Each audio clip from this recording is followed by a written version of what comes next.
All right, guys, so here's a little training exercise for us. Obviously Derek's over there digging for the sleeve, but upon arrival on this new install, right, we're looking here on the side left of the property.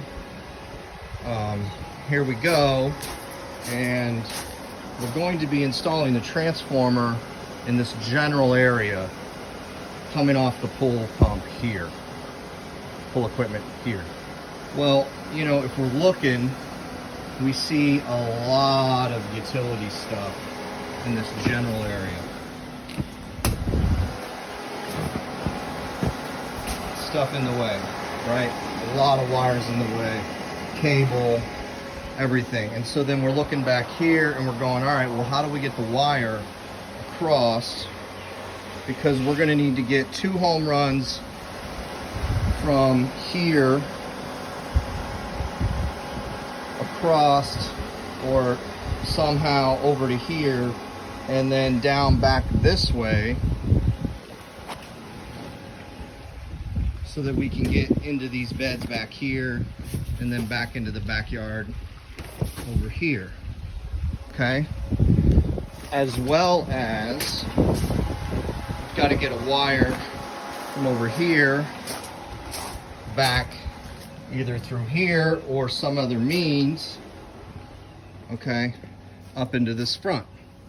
So we're going to talk about that in a second, but that's the scenario that we're currently in. And I'm going to show you guys some of the ways that are okay to do with conduit and pipe when we have these constraints. Got it? See you in a minute. So what I've decided to do is to run a wire along this back edge right in here. Okay, and yeah, that's gas right there, so that means any wire that we run along this edge needs to be in pipe. So we're going to run a wire along this edge. It's going to go behind the irrigation here and then pop out up underneath of there and come out in that corner right here. Okay, and that means we've got to run it behind this shed and that sleeve there across this area here. Okay, and the question now becomes, how are we going to do that? And I'll show that in a second. What I've done here, and Derek's helped me, is we've actually taken 2 conduit sticks and we've already pre-ran the wire through them and then glued the piece together, and then we tape this in like this. Okay, and now what we're going to do is fish this through this little area here to the other side from over here. So go ahead and just slide it back right in that crevice there. Go down, let it fall.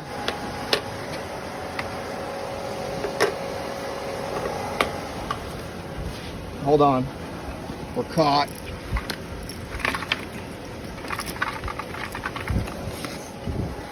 All right, go ahead.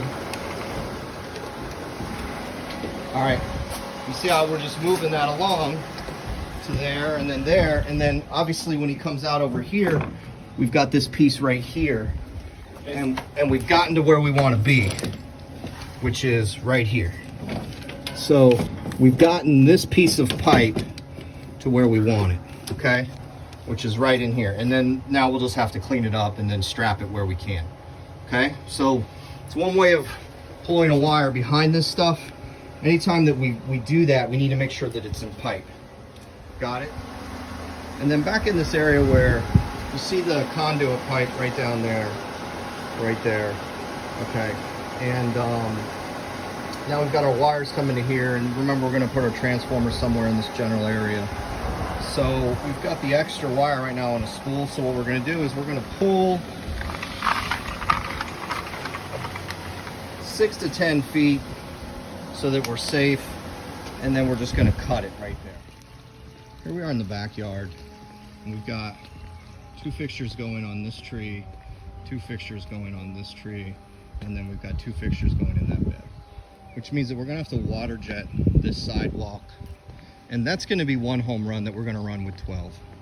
And then we've got 2 fixtures going here, 2 fixtures going here, and 2 fixtures going here, and that's going to be a 2nd home run that we're going to run with 12.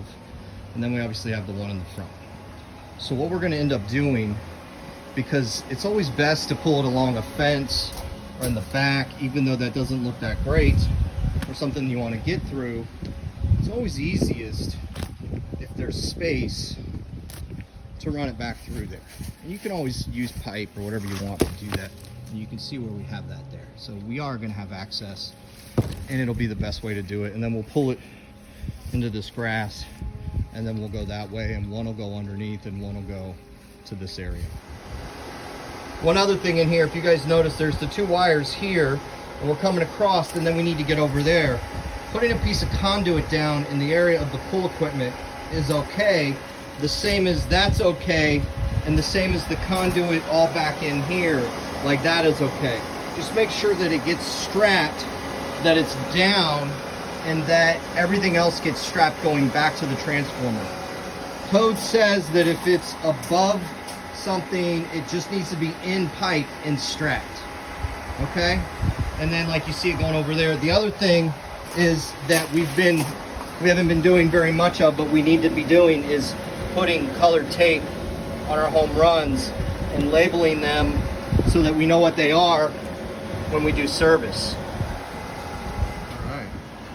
All right, so we're back. Here in the back, you can see where we ran that pipe. All of that is buried. That's clean. Okay. This pipe here comes in and is buried clean. Should probably put a strap on it though. Right in here. This comes in. This buries. Bam. That's what the transformer should look like clean. It's got the drip loop on it that comes down and drips. Sticker on the surge, sticker on our box, and let's see if the guys do an amazing job. They put the dates on here. The only thing that's missing is right on here. We should have each run 1, 2, and 3, color of the run, and then what the amp load is on the run. But this is way better than we've seen as far as installs go. This says the date, but it should say the year. It should say 5 and then the year, not 5 and then the day. So a couple little touch-ups there, but all in all, that looks really good.